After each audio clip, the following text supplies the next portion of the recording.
G'day everyone, I'm the man called Kemosabe, the man with the plan from the land down under, and here's my review of Elysian Fields 2, the Pyramid Gambit. I reviewed Elysian Fields 1, and my main takeaway was that the story existed to exist. It was there to be cool and fun and entertaining. I likened it to a Mortal Kombat comic. The thing about Mortal Kombat is the big draw isn't the story. I honestly lost all notion of the plot after Mortal Kombat 4 and Mortal Kombat 11 was released last year. It's the spectacle, the show, the violence and the gore that draws people in. And that's okay, Mortal Kombat knows what it is, it knows why people buy each iteration. There's a story tacked on and it's serviceable, but the real reason people front up year after year is for gorier fatalities and more DLC characters. And I said the same was true of Elysian Fields 1. People are here to see heroes of myth and legend kill each other in a battle tournament.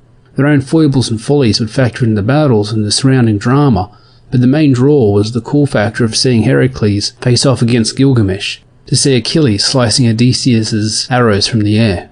Elysian Fields' The Pyramid Gambit quashed that notion. It has all that stuff, all the big names of legend, all the heroes you grew up reading about, using their unique powers, skills and abilities to create fantastically choreographed, drawn-out and sustained battles. All the fanfare of two superhuman heroes locked in Mortal Kombat are present here, and why not? It worked for Secret Wars and Mortal Kombat comics. But where the comics departed from the game and where Secret Wars' longevity came from is the same thing Elysian Fields' The Pyramid Gambit has in its arsenal. A great layered story with intrigue, deception and high stakes, a social battle, a war of words and deals and lies and schemes, happening simultaneously to the actual physical battle happening in the arena. Elysian Fields 1 had Achilles vanquishing Gilgamesh, and I'm still mad about that. Oden, why you gotta do my boy Gilgamesh dirty like that? And establishing his place in the tournament, willing or not. Achilles didn't really know why he was in the tournament and needed little motivation to participate. He was a powerful warrior, one of the most accomplished in the world at the time. It makes sense he'd relish a chance to fight for eternity in this afterlife tournament. But instead, Achilles seems to long for the reward of the titular Elysian Fields.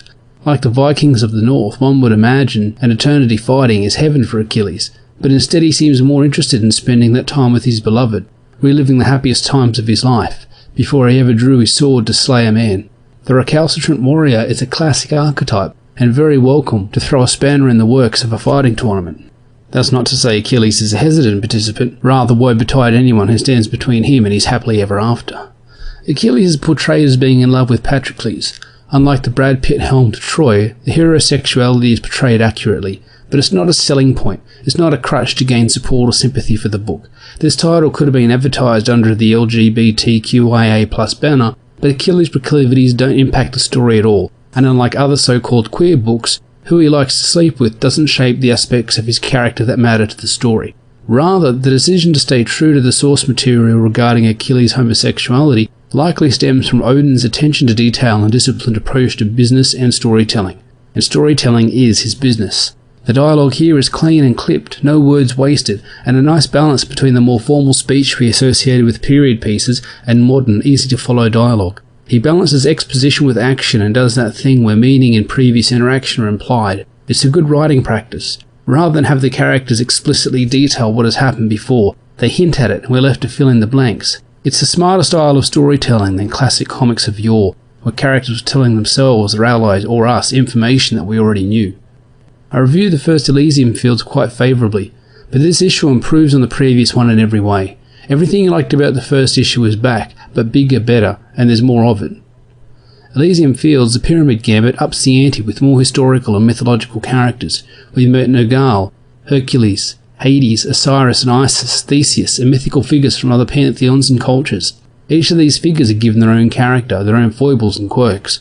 Achilles taunts Theseus, saying he is found wanting in the face of his legendary reputation as the slayer of the Minotaur. Rather than anger, Theseus laughs at Achilles' insult. Far too seasoned, experienced and practical to care what this youngling thinks of him, Theseus finds humour in Achilles' ego.